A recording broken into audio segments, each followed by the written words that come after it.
Барањата се едно, но уставот и меѓународните стандарди се друго. И мораме така и да се однесуваме. Ако навистина сакаме европски да се однесуваме, тогаш мораме да ги почитуваме и уставот и меѓународните стандарди. Факт е дека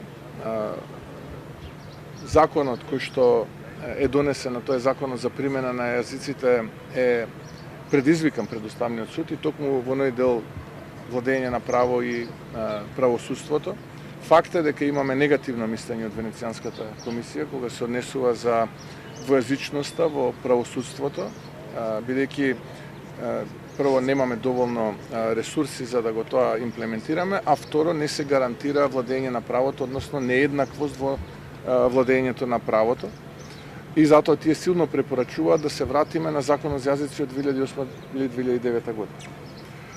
Истовремено факт е и дека студентите кои што изучуваат правен факултет на својот мајчин, во случајот албански јазик, имаат право да го прават тоа и се дел од образовниот систем во Македонија. Така што ние формиравме комисија, таа комисија е составена од уставни експерти и таа работи на изнајдување решение кое што ќе биде и уставно и согласно меѓународните стандарди.